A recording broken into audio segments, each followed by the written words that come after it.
Father Glenn Sudano, welcome to Life, or not Life on the Rock, Power and Witness. Power and Witness. Yeah. Here we are. And you're one of the founding members of the CFRs. What does CFR stand for? CFR stands for the Community of Franciscans of the Renewal. Okay. But also has a little history, is that we were Capuchins, all 8 of us were Capuchins. We weren't exactly sure whether we were going to be in the order or not when we first began this endeavor. Yeah. Our desire was to be in the order. Mm-hmm. And so the CFR would have been the Capuchin Friars of the Renewal. Mm. But as we had a 3-year period of discernment, and anyway, after the 3 years, it became clear that that we were heading to be more of an independent institute, so the C went to Community of Franciscan Friars of the Renewal. It was going to. Someone suggested CFFR, but it looked like USSR, so we CFR. Okay. And you grew up in Brooklyn. You were born in the 50s. Describe some of your childhood, what it was like in Brooklyn at that time. And well, I think it was somewhat of a idyllic. I don't know if you could say that word, but I mean, but you know, after the war, you know, and you know, you had this, of course, 1945. I was born in 53. Okay. You know, and so anyway, so there was just a lot of prosperity, and people were beginning families, and so then there was it was somewhat idealistic and maybe optimistic. Some of our listeners might be familiar with the old television shows of Father. It's called Father Knows Best, and you know, My Three Sons, and there was a number of these, and they were very, very simple, you know, shows, and it almost showed the best, and what family life was like, you know, and you know, the kids would go to school and come home, and you know, they would play, and then they do their homework, and then of course dinner time was at 6 o'clock, and things were black and white like the television. Mm-hmm. Things began to really to change considerably in the mid 60s, not only in society but also in the church. We had the Vatican Council, so that's when everything started getting very confused, but some sociologists say that actually that when things began to slide in the 60s, they might have been untethered in the 20s. Mm. You know, we're familiar with the term Roaring 20s. Mm. So especially with Hollywood and the beginning of cinema and this and that, that whole culture there was somewhat probably perverse right from the very beginning. Right. And so what we're sort of seeing on the internet today is sort of fruit from many years of media, you know, reaching this point. And New York City had a big influence, being a media center in the 20s, 30s. Yep, yeah. But this, you know, things. Everyone sort of knew their place, for good or for bad. You know, I mean, you had certain neighborhoods that were sort of black neighborhoods, and you know, this, so everyone knew their place. But there was, I have to admit, there was a lot of goodness there, but it just seems that once again in the 60s things began to sour, and there was just a lot of again, television started pushing the sexual revolution little by little, the envelope and this and that, and of course in the political realm, of course, you had the assassination of the president and his brother, and Martin Luther King, and a lot of social unrest, and but so. And the anti-war movement. The anti-war movement. Yeah. So between the end of the war, between, you know, 45 and 65, there was a sort of a period of rest and you know, enjoyment, if you will, if we can say. Yeah. Again, it's a generic you know, term, but. And what did your father do? My father actually was a blue collar. My grandfather had a sanitation business, and he worked on the truck and this. And then when my grandfather died, and then they sold the business, he went into sales, and he was a salesman. Mm. But I wasn't raised really in a very, I mean, I went to a Catholic grade school. We had 18 sisters in the school. So, I mean, it was that era. The sisters, they're wearing the traditional habits. And during the summers, I went to a Salesian camp. And so I had a very strong Catholic cultural formation. But I myself was not terribly pious. I mean, and our family was not one where we would say the rosary together, and I'm not sure. I think we might have said grace maybe on Thanksgiving Day, but it was not. But it was never. You could never use any foul language in my house, or so there was moral, standards there, but they might have been necessarily strongly, Catholic and devout, so. Did your family immigrate to New York in the early? My grandparents came from Italy. My mother's side and my father's side in the beginning of the 1900s, in 1901, this and that. They came over from southern Italy. Most Italians that are in the States, many of them came over from the south part of Italy because it was very poor. Calabria, Naples, and Sicily, and places like that. And did they have to live in the tenements and stuff like that? Or? My family did not, but they lived humbly. My mother's was one of 11, and but they were hardworking people. They came here, and probably the day after they got here, they started working, and they worked hard, and they saved their money, and so. Thank God I was, we were very well provided for in many ways, I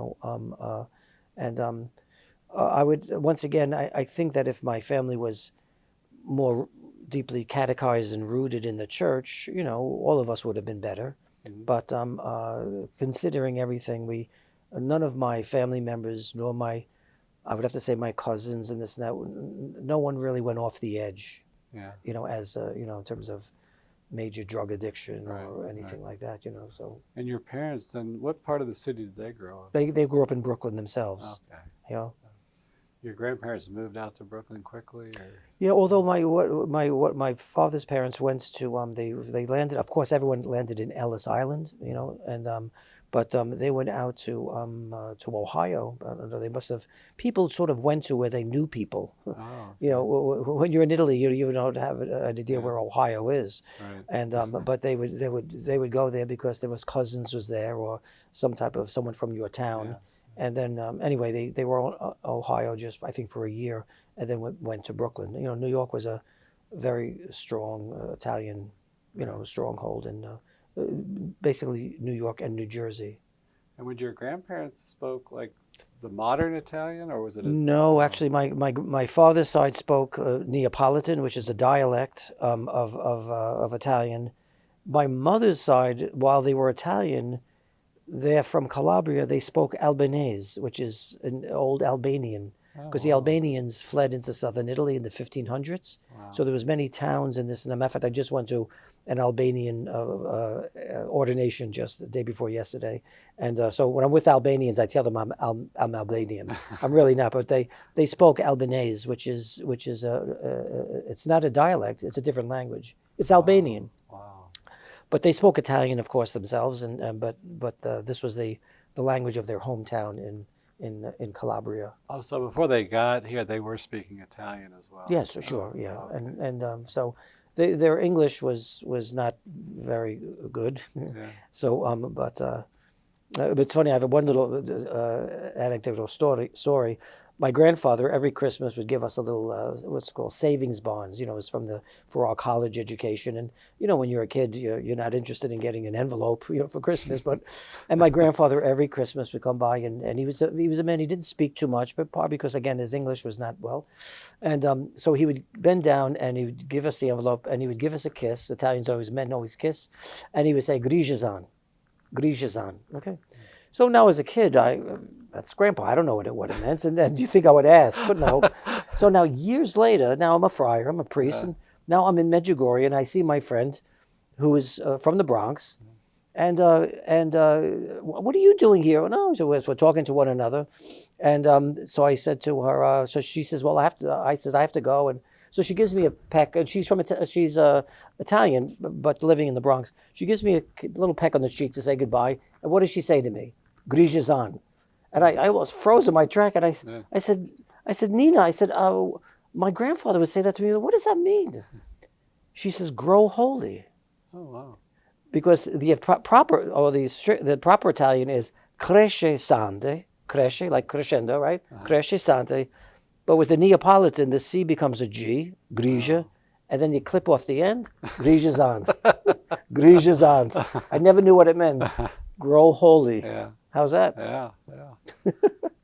It's like in your home, like with your parents, were they like proud Italians? Were they loved the country? They had a good experience? Well, that was the generation where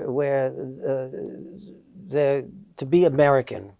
So my parents didn't hide our Italian, but quite often it's not unusual. The first generation, they want their kids to. I think it's happening now, even with the Spanish speaking. Yeah. They want their kids to be, to speak English and to get settled here. Yeah. So of course, food that goes without saying in the Italian household was very much there. But the idea was the Italians, when they came here, as with the Irish and the Germans and others. In the past, it was like you wanted to become American. American was, the thing.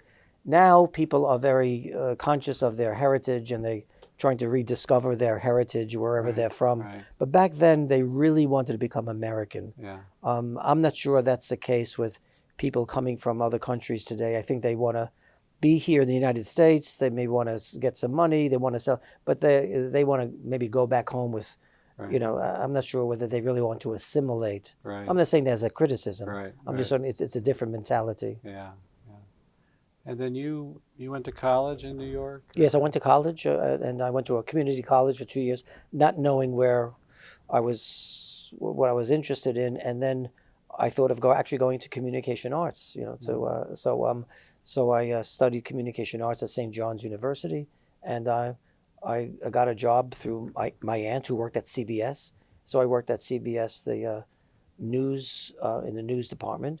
The first year was basically entry level, delivering mail, and then I was working as a desk assistant and in the news department, and that's when I started having my conversion. I was starting to go to the charismatic Renewal. Was very, very big at that time. St. John's, who runs that? Vincentians. Oh, okay. So it's curious. My background is, I had the Sisters of Charity for 8 years. I had the Jesuits for 4 years of high school, and during the summers I would go to the Salesians of St. John Bosco. So I had a real, I ended up a Franciscan, but I had I would have to say I had very good religious formation. Once again, you think I would be a little bit more devout when I was a kid. I was, I wasn't Dominic Savio, believe me. But you were with the Jesuits like the late 60s. Then. It was, that's right, and early 70s, that's when things began to change. Oh, but it wasn't off the rails then or anything? No, but it was just slowly, we had very good catechesis in grade school. Then when we got to high school, we were studying, we're getting edgy theology, which we weren't really ready for that. They should have built on what we had already, but things were changing then. And so, why talk about the catechism when you could talk about Théod de Chardin and, the oosphere and noosphere and all those. So you were living in Brooklyn, you'd commute into Manhattan to work for CBS? Yes, well, getting on the subway, just part of being a New Yorker. And even in high school, I would take the subway to high school. Did you enjoy that work life? Was that? I did, but once again, I personally was changing as I was in this news department, and I remember this was the time before they had the 24-hour news. So we're talking about like 1975, 76, and I remember working the radio. That went on 24 every hour on the hour. So, and I remember being in the newsroom and looking at all, sort of like they have here at EWTN, looking at all the monitors and all of this. And I began to ask myself, what is the purpose of CBS News? And I came to my mind, is to tell the world about the problems of the world. And what are the problems? Sin, whether it's international sin, national sin, or local sin, you see? And I said, well, all of this is basically telling about the problems of the world. do I want to tell the problems or do I want to change the world? Yeah. Do something about it, right? So this is when it became clear to me that that's when I left, and I taught high school for a year. I lived with Father Benedict in Larchmont, New York, at the retreat house, and it was during that year while living with Father Benedict that the more the desire to live religious life grew in me. How did you know of him or meet him? When I started going to this charismatic prayer group, a few seminarians came one night, and they told me they were seminarians. I said I didn't even know anyone was becoming a priest anymore, but they told me about this priest, Father Benedict, and caught my interest. And he was giving a talk at the seminary one time, and I went, and I was enamored by the way that he spoke, his clarity, his message. Was there anything that he said that struck you?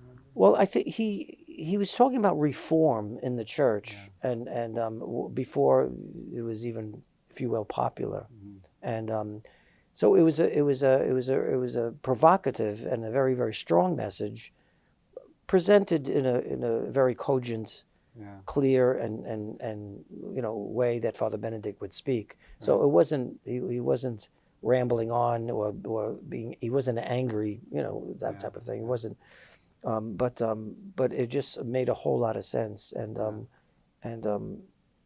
so he was calling people to a deeper faith. Yeah. You could have religion, but you may not necessarily have that much faith. Right, right. I call religion sort of the fireplace, and faith is the fire. And what made you go to that first charismatic meeting? Did somebody invite you? Or? No, well, I went as a ruse because my brother sort of left the church at that time. He was around 19 or so, and he started going to a sort of a fundamentalist church, and I knew I didn't want to do that, and so almost to sort of when I heard about the charismatic renewal, I went to this prayer meeting, and then I saw real faith lived out, that perhaps my brother did not see, and so I went as a ruse because I went as doing a paper for the St. John's newspaper. I was doing an article, and I decided to do an article on this particular this prayer group. You see, but I was there, curious about it myself. Was Father Benedict ever involved in the charismatic renewal, or?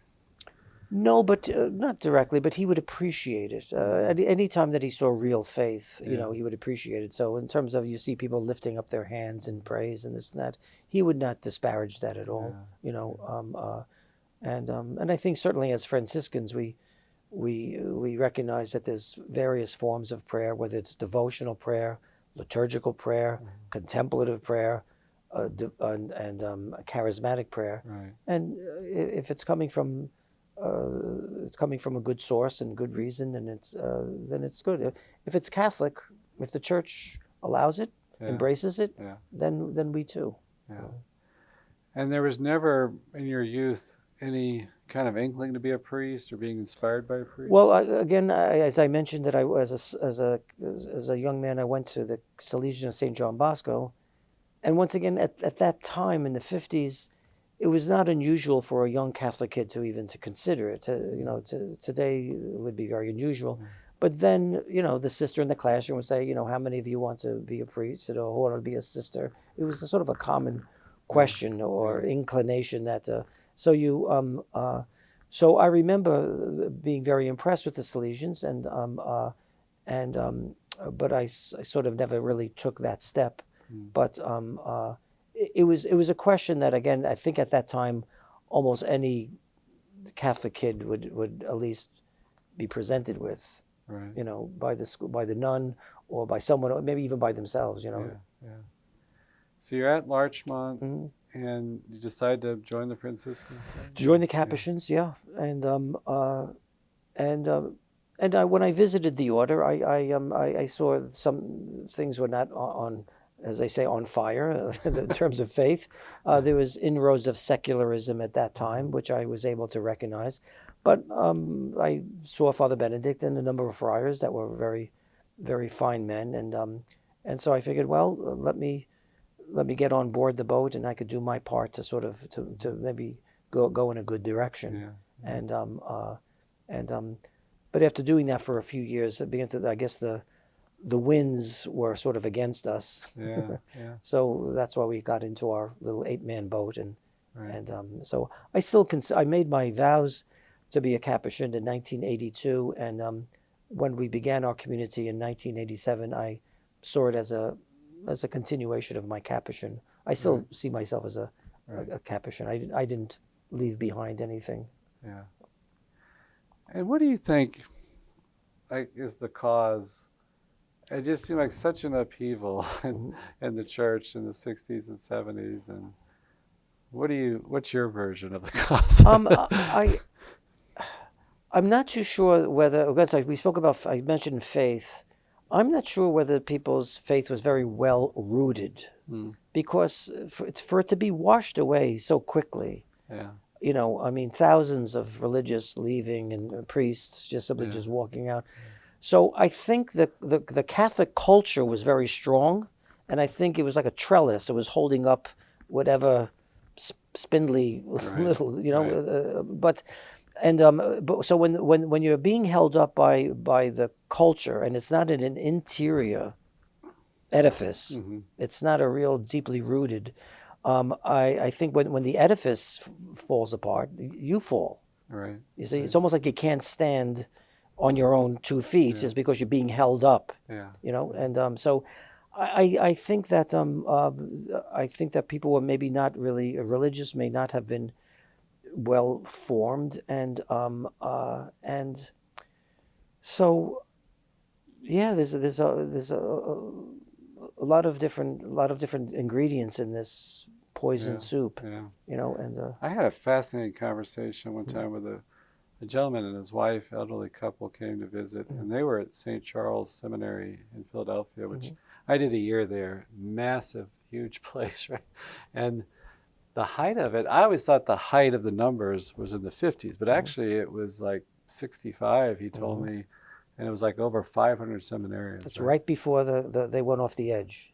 Yeah, and I said, well, was the teaching like kind of more liberal? Was it, was maybe the theology of the priesthood was changing and being presented differently? And I asked him different times that way.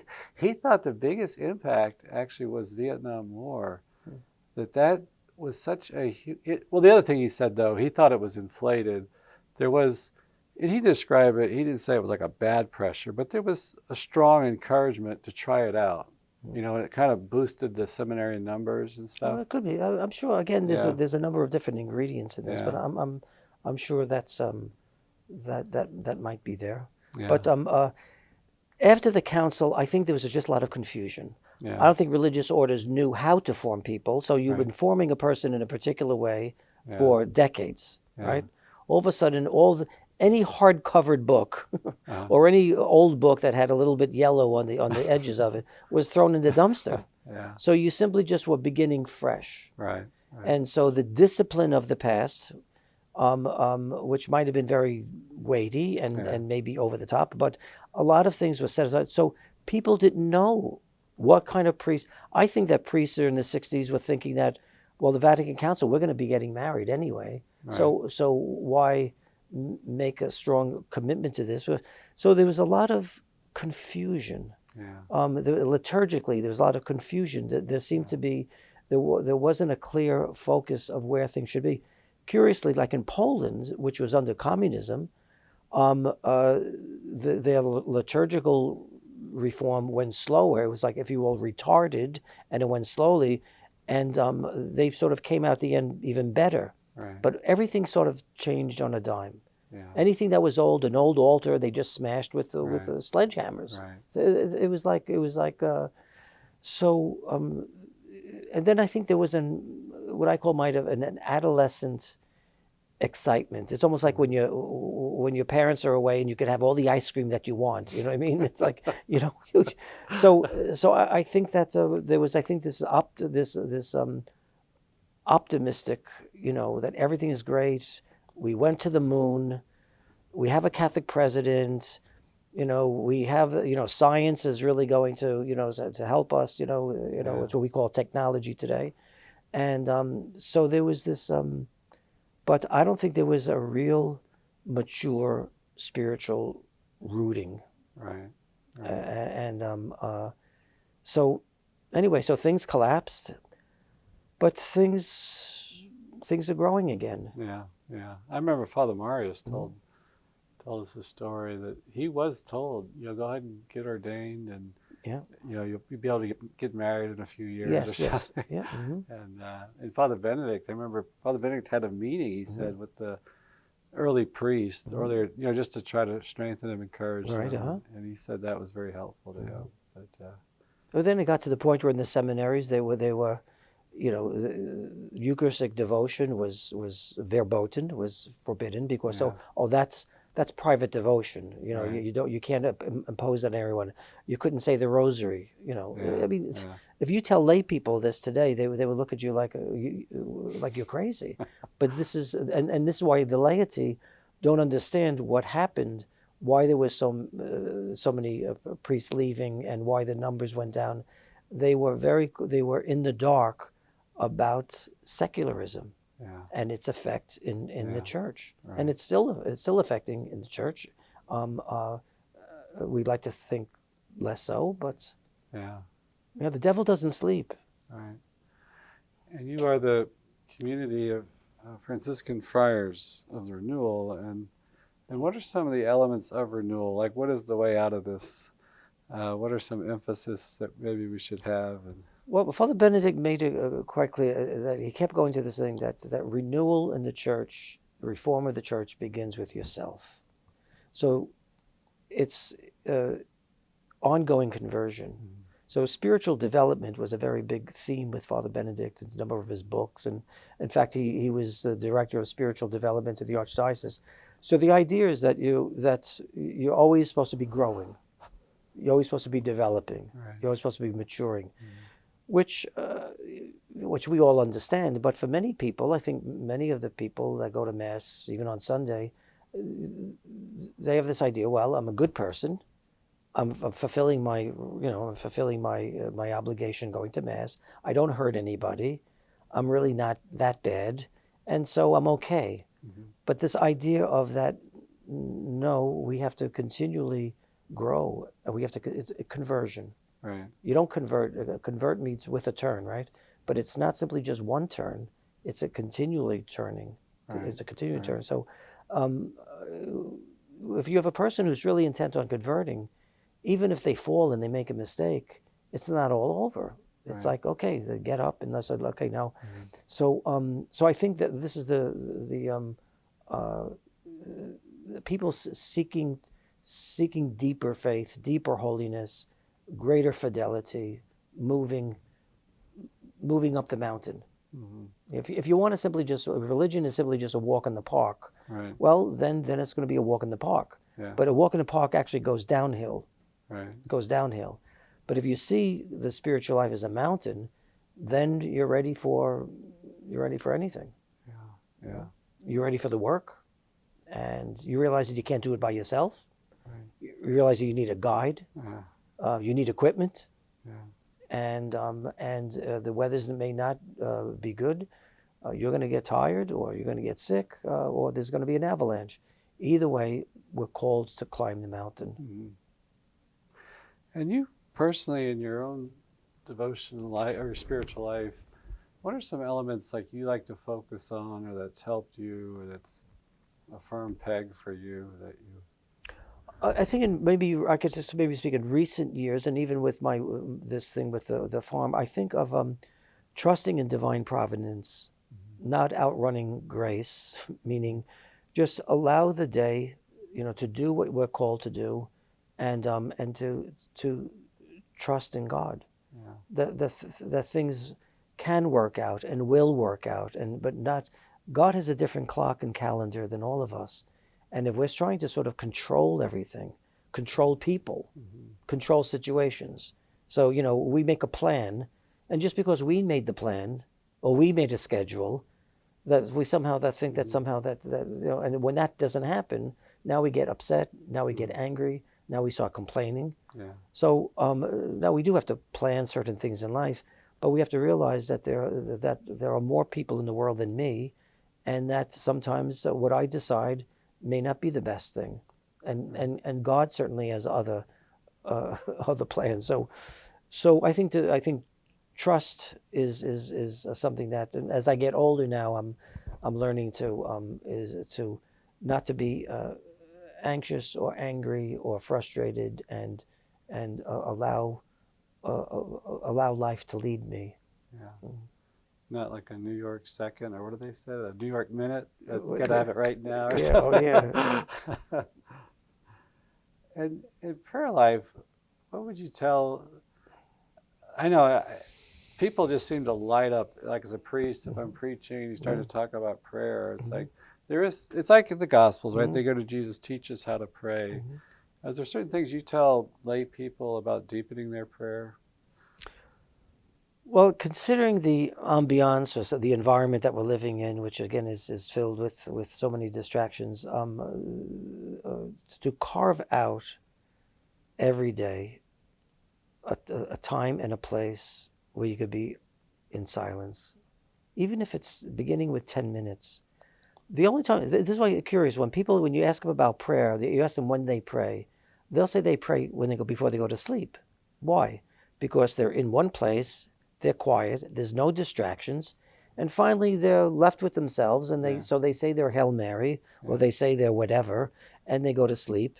And but to give the Lord sort of the end of the day, the end of the rope is not not good. Is better than nothing, but to make a time and space, to make sort of say, you know what, I'm going to spend 10 minutes in this chair at this time, in silence, listening, or perhaps reading the Bible, or saying a few decades of the Rosary. But although you sort of say, well, 10 minutes is not a long time, but as you know, people scroll and they listen to podcasts. I mean, and time seems to fly, right? Yeah, Time seems to fly. But to tell them about spending 10 minutes every day just before the Lord, in silence, stillness, and solitude, people have a difficulty. Yeah. So and that marks your prayer life. You like the silence and listening emphasis. Yeah, well, we as CFRs, a big part of the life is we have two times of quiet time. We have an hour of quiet time in the morning between our office of readings and morning prayer. So we have that slice of an hour, and then we have an hour before the Blessed Sacrament in the evening. That's with the evening prayer. So there's 2 hours, one private, and the other in common, and before the Blessed Sacrament. So and that hour in the morning, that is like a prayer time, or is that? It's a time of reflection and meditation. Some people do spiritual reading and this and that. As a priest, especially at the farm, I'm the only priest, so I have to use that time to sort of put together a little bit of a homily for the Mass. And I do think, once again, because of the people having the phone in the pocket, they're just little inches away from a distraction. And simply just to in the past, the phone was on the wall, or was on the desk, or was on the table, and when it rang, you went to the phone. Now the thing is with you. So there's no time where you are alone, and people don't even, I think they get nervous if they leave the house without the phone. Even if they're going to the store. I don't know, they think that maybe aliens are going to come down and get them or something like that. So everything is always just in case of emergency. Just in case of emergency. Well, talk about trust in God and divine providence. Where does that go? So so to create little times of retreat times, little times of recollection, and I really encourage people that are listening that if you have not made a retreat, or if you have made a day of recollection, I always find people because we do parish missions and we do retreat days and this, that. Everyone that goes, people always come and say, "Oh, this was really, really great." And I sort of compare it to a plane. A plane needs a long runway to take off, and so we have a lot of people. They'll go to Mass on Sunday, and that's it. So there's no runway to take off. If some of these people made a parish mission and they went to the church every night, this and that, you begin to take off.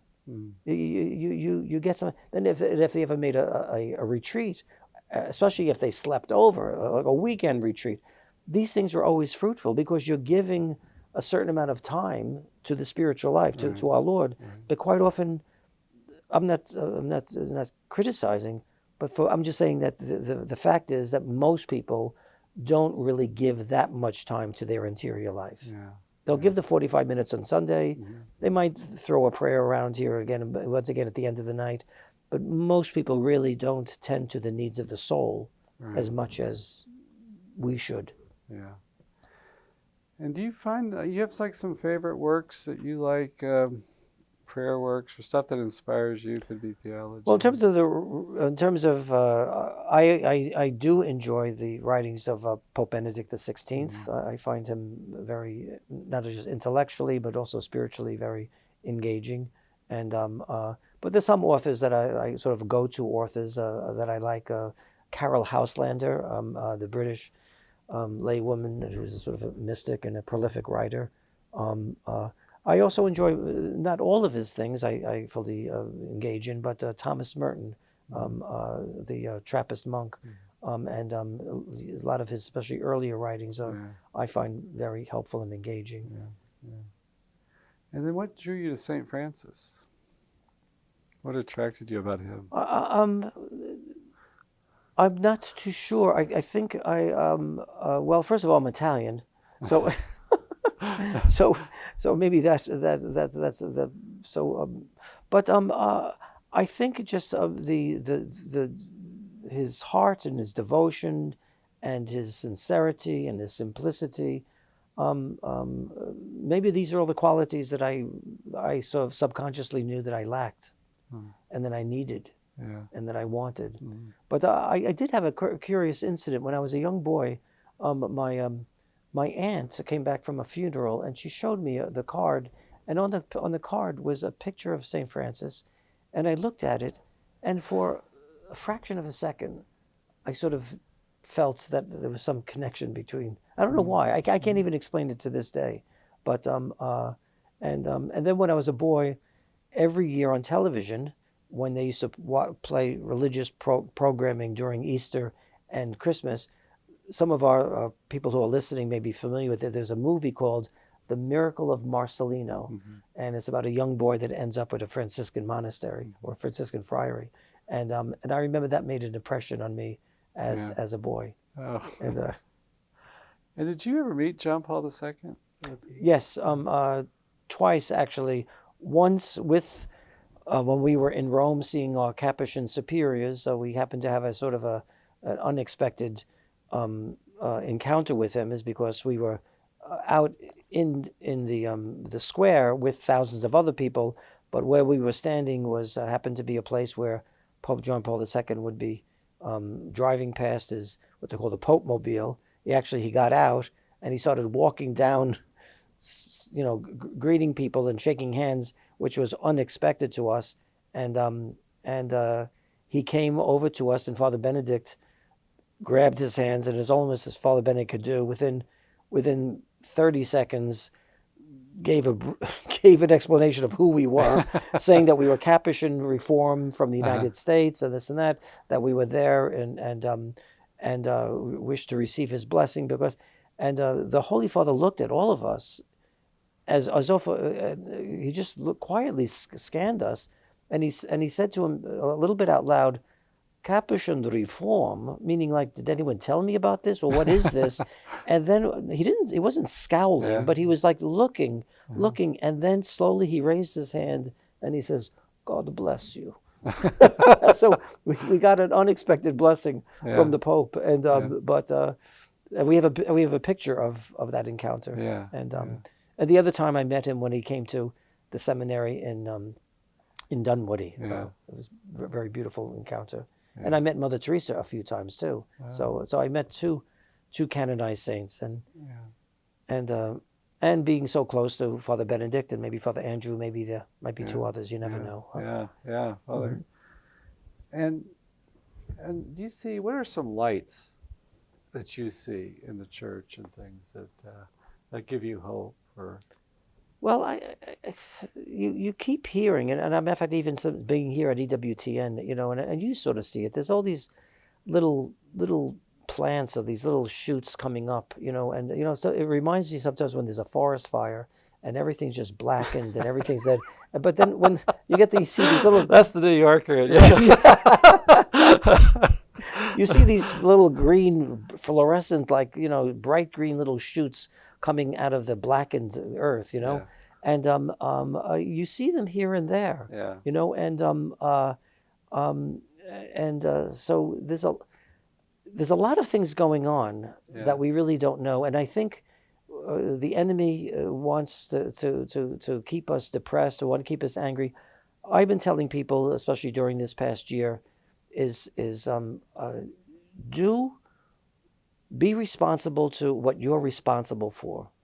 I'm not responsible for the United States of America.